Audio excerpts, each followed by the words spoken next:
സങ്കീർത്തനങ്ങൾ 90. കർത്താവേ, നീ തലമുറ തലമുറയായി ഞങ്ങളുടെ സംഗീതമായിരിക്കുന്നു.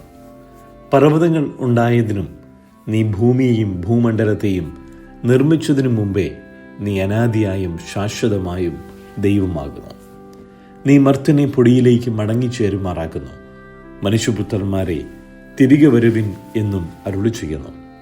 1000 സംവത്സരം നിന്റെ ദൃഷ്ടിയിൽ ഇന്നലെ കഴിഞ്ഞുപോയ ദിവസം പോലെയും രാത്രിയിലെ ഒരു യാമം പോലെയും മാത്രം ഇരിക്കുന്നു. നീ അവരെ ഒഴുക്കിക്കളയുന്നു. അവർ ഉറക്കം പോലെ അത്രേ. അവർ രാവിലെ മുളച്ചു വരുന്ന പുല്ലുപോലെ ആകുന്നു. അത് രാവിലെ തഴച്ചു വളരുന്നു, വൈകുന്നേരം അതരിഞ്ഞ് വാടിപ്പോകുന്നു. ഞങ്ങൾ നിന്റെ കോപത്താൽ ക്ഷയിച്ചും നിന്റെ ക്രോധത്താൽ ഭ്രമിച്ചും പോകുന്നു. നീ ഞങ്ങളുടെ അകൃത്യങ്ങളെ നിന്റെ മുമ്പിലും ഞങ്ങളുടെ രഹസ്യ പാപങ്ങളെ നിന്റെ മുഖപ്രകാശത്തിലും വെച്ചിരിക്കുന്നു. ഞങ്ങളുടെ നാളുകളൊക്കെയും നിന്റെ ക്രോധത്തിൽ കഴിഞ്ഞുപോയി. ഞങ്ങളുടെ സംവത്സരങ്ങളെ ഞങ്ങൾ ഒരു നെടുവീർപ്പ് പോലെ കഴിക്കുന്നു. ഞങ്ങളുടെ ആയുഷ്കാലം 70 സംവത്സരം, ഏറെയായാൽ 80 സംവത്സരം. അതിൻ്റെ പ്രതാപം പ്രയാസവും ദുഃഖവും അത്രേ. അത് വേഗം തീരുകയും ഞങ്ങൾ പറന്നു പോവുകയും ചെയ്യുന്നു.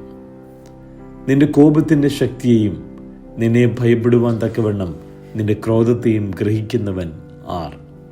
ഞങ്ങൾ ജ്ഞാനമുള്ള ഒരു ഹൃദയം പ്രാപിക്കത്തക്കവണ്ണം ഞങ്ങളുടെ നാളുകളെ എണ്ണുവാൻ ഞങ്ങളെ ഉപദേശിക്കണമേ. യഹോവേ, മടങ്ങി വരണമേ. എത്രത്തോളം താമസം? അടിയങ്ങളോട് സഹതാപം തോന്നണമേ. കാലത്ത് തന്നെ ഞങ്ങളെ നിന്റെ ദയ കൊണ്ട് തൃപ്തരാക്കണമേ.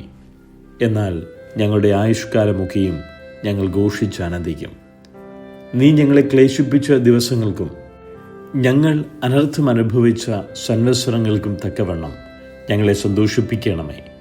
നിന്റെ ദാസന്മാർക്ക് നിന്റെ പ്രവൃത്തിയും അവരുടെ മക്കൾക്ക് നിന്റെ മഹത്വവും വെളിപ്പെടുമാറാകട്ടെ. ഞങ്ങളുടെ ദൈവമായ യഹോവയുടെ പ്രസാദം ഞങ്ങളുടെ മേൽ ഇരിക്കുമാറാകട്ടെ. ഞങ്ങളുടെ കൈകളുടെ പ്രവൃത്തിയെ സാധ്യമാക്കി തരണമേ. അതെ, ഞങ്ങളുടെ കൈകളുടെ പ്രവൃത്തിയെ സാധ്യമാക്കി തരണമേ.